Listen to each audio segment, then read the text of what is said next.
Surah Az-Zumar ayat 53 sampai 54. A'udzubillahi minasyaitonir rajim. Bismillahirrahmanirrahim. Qul ya ibadiyalladzina asrafu ala anfusihim la taqnatu min rahmatillahi innallaha yaghfirudz dzunuba jami'a innahu huwal ghafurur rahim. Katakanlah wahai Muhammad, hai hamba-hambaku yang melampaui batas terhadap diri-diri mereka, janganlah kamu berputus asa dari rahmat Allah.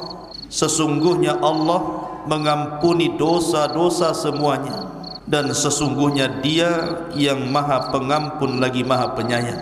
Wa anibu ila rabbikum wa aslimu lahu min qablu an ya'tiyakumul adzabu wa hum la tunsarun. Dan kembalilah kamu kepada Tuhan dan berserah dirilah kepadanya sebelum datang azab kepadamu, kemudian kamu tidak dapat ditolong lagi.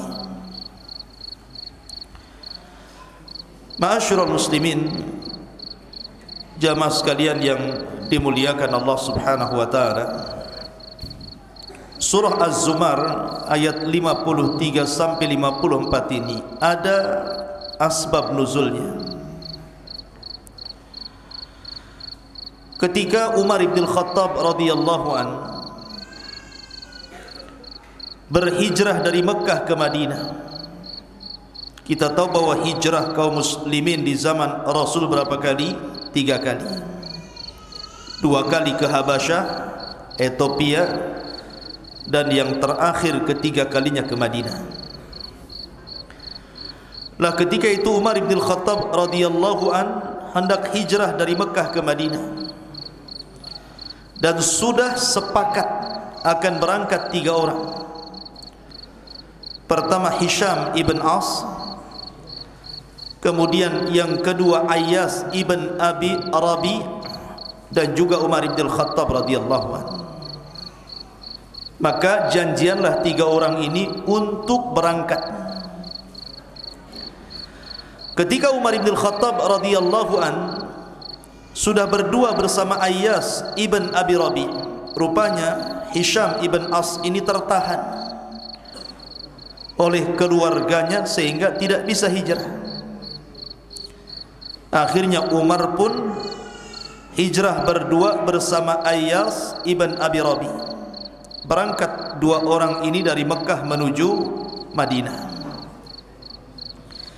Di tengah jalan, rupanya rombongan ini, 2 orang ini, Umar dan Ayyas ini, berjumpa dengan rombongan Abu Jahal, Amr bin Hisham atau Abul Hakam, atau dikenal dengan Abu Jahal. Dan orang-orang musyrik menghadang 2 orang ini. Tapi mereka tidak berani kepada Umar, karena Umar bin Khattab radhiyallahu anhu itu jago dalam berkelahi. Tidak ada orang berani dengan Umar, sehingga mereka tidak berani mengganggu Umar. Yang diganggu adalah Ayyas ibn Abi Rabi ini, karena Ayyas ini masih ada kekerabatan dengan Abu Jahal, sama-sama dari Bani Mahzum. Maka Abu Jahal bersiasat, mengatakan kepada Ayyas ibn Abi Rabi ini, kata Abu Jahal, ya Ayyas, sesungguhnya ibumu sudah bernazar. Karena kita tahu bahwa Ayyas ini salah satu sahabat yang awal-awal masuk Islam, dan dia ikut hijrah ke Ethiopia juga, sehingga lama tidak berjumpa dengan ibunya.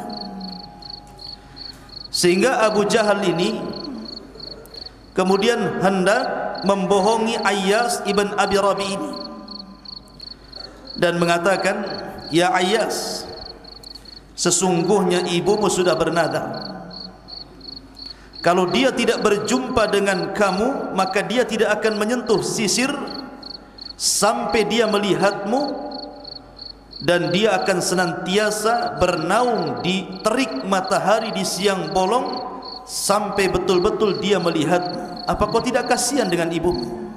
Kau tinggalkan dia dari Mekah ke Madinah. Kalau kau biarkan seperti ini, ibu bisa mati. Padahal Abu Jahal ini bohong.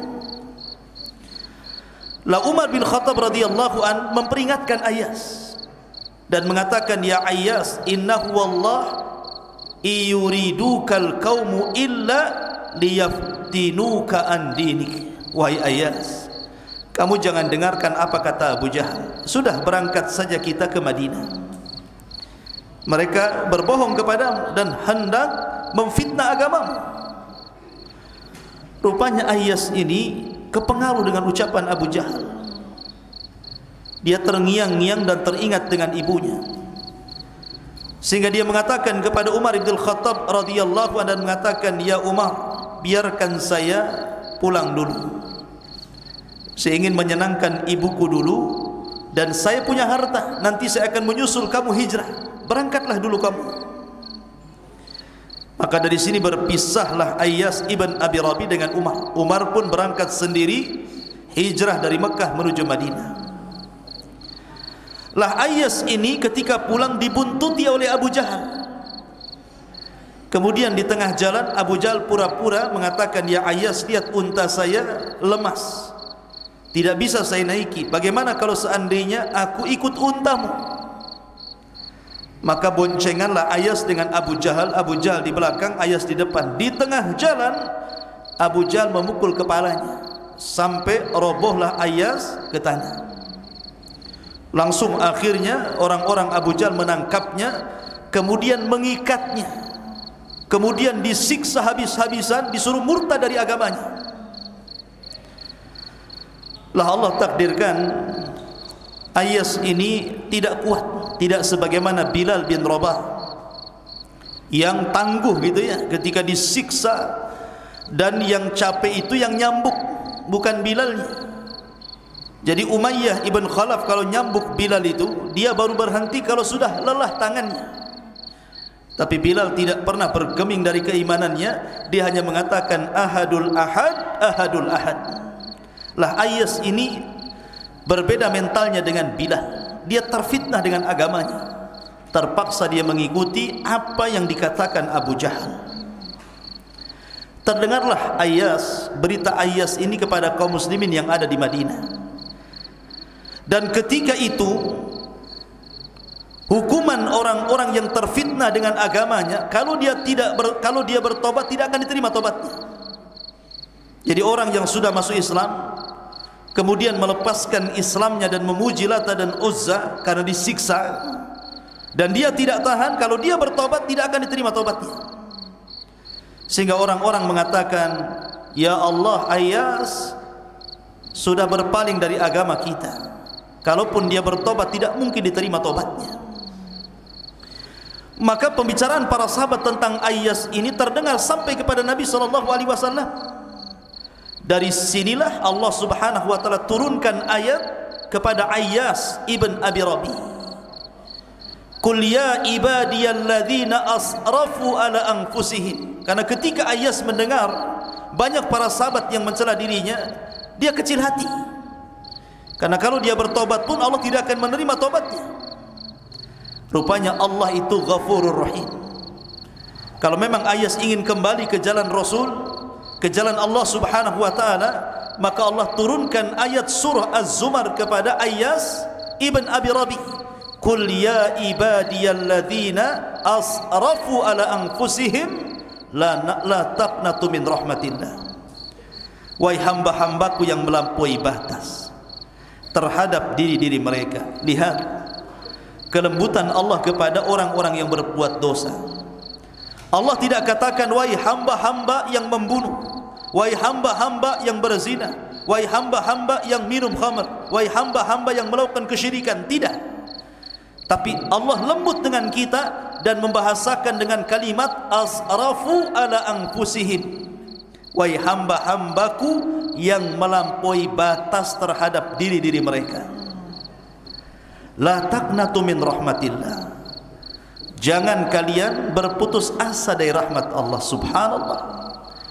Allah tidak mengatakan wahai hamba-hambaku yang melampaui batas terhadap dirinya, bertobatlah kalian. Tidak. Tapi Allah mendahulukan rahmat dibandingkan tobat. Kalau saya boleh analogikan seperti ini, Kalau seandainya Anda ini jualan barang, kemudian ada yang membeli barang Anda, sebelum barang dikeluarkan, orang itu sudah ngasih duit dulu. Jadi sebelum Allah menerima taubat kita, Allah sudah memberikan rahmatnya dulu. Dan itu menunjukkan kasih sayang Allah dengan kita. Di sini Allah mendahulukan rahmat dibandingkan taubatnya. Sehingga Allah mengatakan, la taqnatu min rahmatillah, jangan putus asa dari rahmat Allah, karena innallaha yaghfirudz dzunuba jami'ah, karena Allah itu menghapus seluruh dosa. Dahulu di zaman Bani Israel ada preman yang membunuh 99 jiwa. Kalau hari ini kita punya tetangga mendengar membunuh tetangganya, dikatakan sadis itu. Gimana kalau yang dibunuh itu 99 nyawa?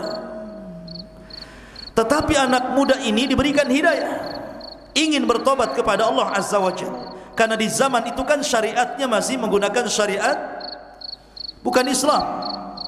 Bani Israel masih mengikuti syariat Yahudi.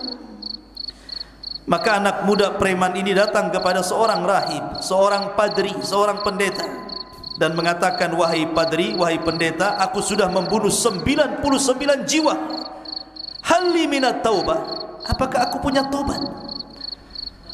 Karena rahib atau padri ini tidak punya ilmu, berfatwa sembarangan dan mengatakan, oh kalau kamu tertutup tobatmu, banyak kali sudah kau bunuh orang.